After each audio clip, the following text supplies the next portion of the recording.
Estados Unidos, pelo quarto ano, tem aumento no número de falências e recuperação judicial. É um pouco diferente do Brasil, mas pode se comparar à recuperação judicial. Mas não é só falência, gente. Nós vamos falar de um problema muito mais grave aqui. Mas para ilustrar esse problema, eu vou dar os números na sequência do vídeo de algumas métricas que eu considero importantes, como déficit federal, reservas mundiais em dólar, a participação da indústria automotiva estadunidense no mundo, a participação na exportação de soja, a inadimplência das pessoas, das famílias, do cartão de crédito acima de 90 dias e os processos de despejo. Nesse vídeo eu vou fazer uma comparação do ano 2000 para o ano 2025. Por que do ano 2000 do ano 2025? Porque a partir de 2001 nos Estados Unidos não teve um ano sequer que os Estados Unidos tenha um saldo positivo na balança comercial. Isso é extremamente significativo. E a partir de 2001 nós temos uma série de eventos aí que consumiram muito dos recursos dos Estados Unidos. Então, essa questão de falência ela é uma questão importante a ser observada, mas mais importante que isso é saber das causas. E uma das principais causas aqui que chama atenção é o endividamento. Veja, em 2000, os Estados Unidos devia 5,7 dívida pública dos Estados Unidos, 5,7 trilhões. Isso em 2000 não faz muito tempo, né? 20 anos atrás. Agora está entre 36,8 e 41 milhões. Então se veja um salto, vamos arredondar isso aí para cima, vamos colocar de 8 trilhões para 40 trilhões. É muita coisa. Em 20 anos é muita coisa. A produção, o processo de manufatura dos Estados Unidos não ganhou qualidade. Não houve ganho de produtividade, ou de custo, ou de inovação. Então é isso, muito pelo contrário. A China avançou mais. Então, o que acontece? Quando você vê os Estados Unidos hoje, você vê, a grosso modo, um país funcionando bem e um país rico. Mas se você pegar uma família e olhar uma família prosperando, você tem que analisar o seguinte: ela está prosperando porque ela trabalha mais, ela, enfim, está ganhando mais, ela está vendendo por um preço maior, ela está conseguindo ter sucesso. Tá? Você pode analisar um ganho de aparência por roubo, corrupção, crime e assim por diante. Não é? Faz com que o aumento patrimonial, a aparência de riqueza fique maior. Mas também tem endividamento. Aquela família ela pode ter uma aparência de riqueza, mas ela pode estar totalmente endividada. O que nós brincamos aqui no Brasil, que as pessoas que são dessa forma são os dublês de rico. Né? O cara aparenta ser rico, mas está tudo financiado, tudo penhorado, tudo, enfim, nada é dele. Então lá nos Estados Unidos nós temos isso, esse aumento de dívida pública, que nos leva a um raciocínio. Por que os Estados Unidos, em algumas métricas, ele não piorou tanto quanto deveria aparecer? Por exemplo, inflação. Por que não piorou tanto? Desemprego. Por que não piorou tanto de 2000 para 2025? E a explicação é exatamente essa. Não piorou tanto porque o endividamento aumentou. Só que o endividamento ele tem um teto. Chega num ponto que não dá para ultrapassar. E nesse ponto é que as coisas começam a ficar muito feias. E hoje, a grosso modo, 120% sobre o PIB, é como se uma família ganhasse 100 mil no ano e no final do ano a despesa é 120. Aí ela pega esses 20, vai no banco e empresta mais um pouco. E empresta mais um pouco, só que cada vez vai ficando pior. Ainda mais com juros altos. E os juros é alto. De 5, 6 anos para cá, dobrou os juros nos Estados Unidos. Então qualquer valor que os Estados Unidos lance, por exemplo, de títulos, né, da dívida dos Estados Unidos, ele vai ter que pagar um juros mais alto para quem botar o dinheiro lá. Então os Estados Unidos hoje sobrevive, tem essa aparência, né, de país próspero, porque está extremamente endividado. Só que bateu no teto. E quando bate no teto, gente, é só para baixo. Não tem como. Veja a questão do dólar nas reservas mundiais. Isso é um dado importante. Em 2000 era 71,1% do dólar nas reservas mundiais. Agora é 57,8%.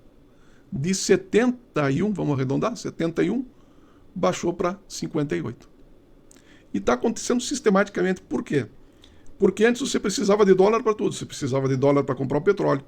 Você precisava de dólar para comprar os produtos importados dos Estados Unidos. Só que com a ascensão da China e outros países, e o sistema bancário paralelo, que foi acentuado com as sanções à Rússia, né, os países começam a perceber que eles não precisam ter o dólar para comprar produto da China, por exemplo. Você pode ter yuan, você pode ter real. Por que pode ter real?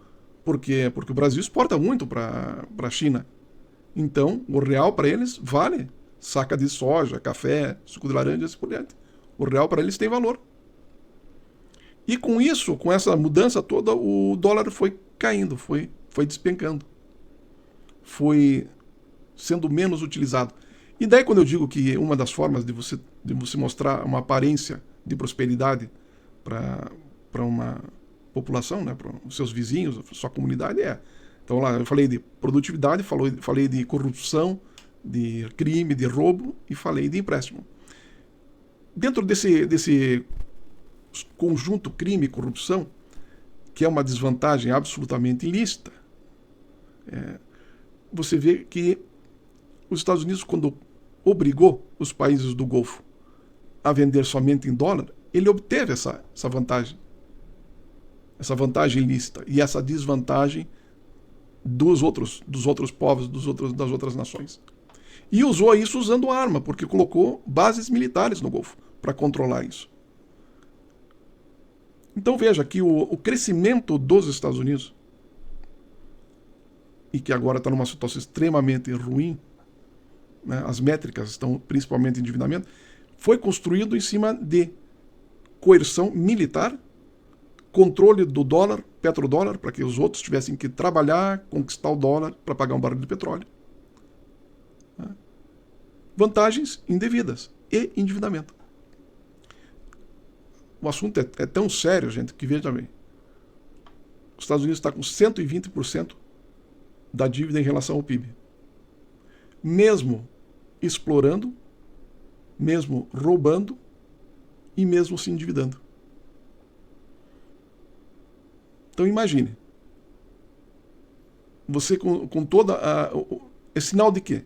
De que os recursos do empréstimo foram mal utilizados. Não foram utilizados para aumentar a produtividade dos Estados Unidos. Porque não houve aumento de produtividade. Foram usados para quê? Para armar os Estados Unidos, para coagir os povos, para ter a vantagem do petrodólar. 800 bases militares.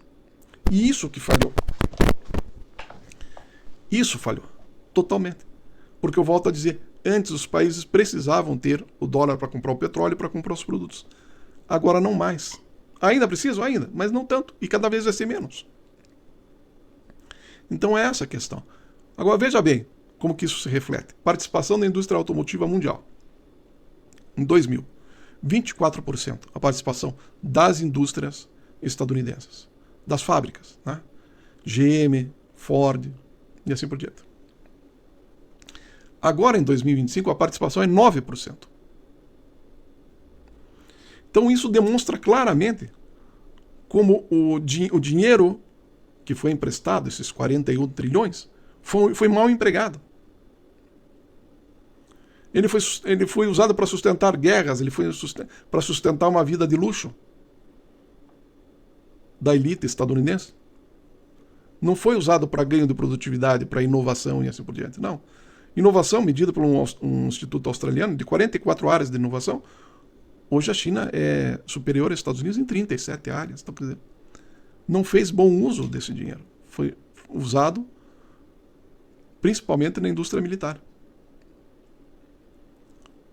Para quê? Para proteger o petrodólar, para obrigar o mundo a comprar, ter dólar para poder comprar petróleo, ou seja, vender para os Estados Unidos no preço que eles querem, para ter o dólar para poder comprar um barril de petróleo. Para isso que foi gasto esses 10 trilhões, por exemplo, na guerra do Iraque. Só que não está funcionando. Você está vendo agora Irã. Como é que está? O que está acontecendo? Não funcionou. Teve que voltar atrás. Não adiantou colocar a tarifa de 145% na China. Teve que voltar atrás. Então os mecanismos, isso que é muito grave, os mecanismos que os Estados Unidos usou para se manter no topo foram desativados. É essa a questão. Foram desativados. Participação nas exportações mundiais de soja. Em 2000, a participação mundial dos Estados Unidos era de 56%. Ou seja, mais da metade da soja exportada para o mundo era estadunidense. 2025, 27%. Menos da metade. E 2026 despencou totalmente.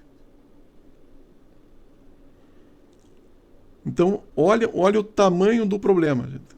Não houve aumento de produtividade. Não houve ganho de mercado. A soja e a indústria mundial de automóveis demonstram claramente isso. Então, o que está segurando os Estados Unidos, mas que daqui para frente não segura mais, é o endividamento. Então, os Estados Unidos já era para ter quebrado há 20 anos atrás, 25 anos atrás. Só que não, foram recorrendo ao banco. Só que agora a conta chegou. 120% do PIB, déficit, não dá, não fecha. A conta tem que ser paga, uma hora a conta tem que ser paga. Essa é a questão. E daí os Estados Unidos recorrem a quê? Ao domínio, de novo, ao tentar o domínio ocupando a Venezuela, tentando ocupar o Irã. Só que tem um problema. O consumo de petróleo em 2027 vai ser o primeiro ano de menor consumo de petróleo na história da humanidade. Então não adianta eles tomarem a posse da Venezuela, ou do Irã, ou da Arábia Saudita e assim por diante. Não. Porque a demanda de petróleo vai ser menor. Né? É mais ou menos como você pensasse, pô, tô sem dinheiro. Então eu vou assaltar o banco. E chego lá no banco e vou assaltar o banco, mas a moeda que eu estava acostumado a roubar do banco, as pessoas não querem mais, não precisam mais. Ou está desvalorizada. É isso. Esse assalto que os Estados Unidos faz à Venezuela, esse assalto que os Estados Unidos fez na década de 70 ali, Arábia Saudita, Emirados Árabes, Catar, Kuwait, assim por diante, partir, né? Esse assalto está sendo infrutífero, não está rendendo nada. E daqui para frente vai render menos. E custa caro esse assalto, porque tem que ocupar. Custa caríssimo. E daí tem que fazer mais dívida. Fazer mais dívida para assaltar países para proteger um bem que está em declínio, ou seja, o petróleo. Não dá. Sem chance. Compreende? Perdeu a vantagem. Então os Estados Unidos era um grande esquema que perdeu a vantagem. E está endividado. Porque, volto a dizer, em vez de usar, enquanto estava cometendo o assalto, por mais errado que seja, e deplorável, né? E infame, por mais infame que seja, se tivesse usado o dinheiro do empréstimo para melhorar sua produtividade, seu desempenho, talvez tivesse dado certo. Mas o cara é criminoso, né? O cara é criminoso, mas ele forma a filha em medicina, o filho em direito, ou ele abre uma fábrica de prego, que seja. Não é? Então, na hora que o crime não funciona mais, ele tem algo produtivo. Mas não. Os Estados Unidos agiu como um assaltante, como um criminoso durante décadas e décadas. E o que aconteceu? Usou o resultado do crime, do roubo, para quê? Para se drogar? 50% da droga produzida no mundo é consumida por 5% da população nos Estados Unidos? Para andar em carro de luxo? Para gastar em bugigangas? Para acumular, não tem os acumuladores? Ou para comer de forma desenfreada? O que acontece? Hoje nos Estados Unidos, 77% dos jovens de 17 a 25 anos estão inaptos para o serviço militar. Por drogas, por obesidade, por depressão. Então, se tivesse feito bom uso do resultado do crime e do dinheiro que emprestou, a situação seria diferente. Mas fizeram o pior uso possível do resultado do crime e do dinheiro que emprestaram. Que resultado você espera? Mais um número aqui. Inadimplência, 90 dias no cartão de crédito. Em 2000, a inadimplência, a cada 100 pessoas, 2,8. Vamos arredondar, 3. Cada 100 pessoas, 3 estavam inadimplentes há mais de 90 dias. O máximo para se manter um cartão de crédito durante um tempo, se for ocasional, até, mas durante um tempo, 9%. Sabe quanto que está agora? 11,3%. Isso em 2025, agora está mais. Tem cidades nos Estados Unidos em que os devedores de cartão de crédito, a cada 100, 20 estão devendo há mais de 90 dias. E preocupa muito, sabe por quê? Porque as pessoas estão usando o cartão de crédito para comprar comida. Isso é extremamente preocupante. Extremamente preocupante. Quando chega nesse ponto é que a coisa está muito ruim.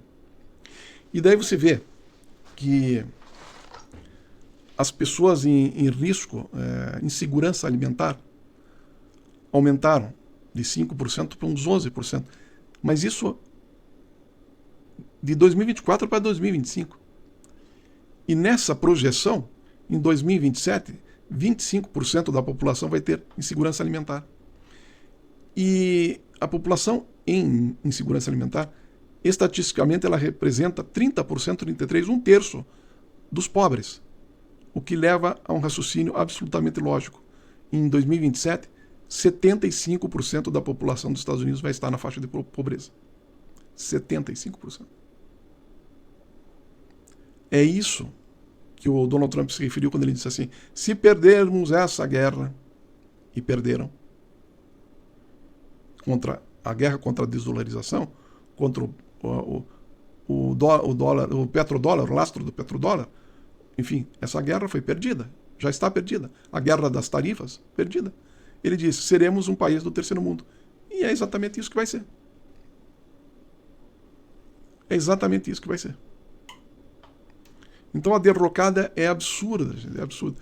E outro dado que eu sempre falo de despejos, por exemplo, 2 milhões e 600 mil despejos, processo de despejos. 2025, 3,6 milhões. Aumentou 50%. E agora em 2026 aumentando mais. Esse processo de despejo, para você ter uma ideia, está levando ao aumento de moradores de rua em Nova York estrondoso. Tanto é que o Mandami, ele falou, 500 mil crianças dormem todos os dias em Nova York com fome. 500 mil crianças. Então esse é um reflexo de um país com tremendos problemas. Tremendos problemas.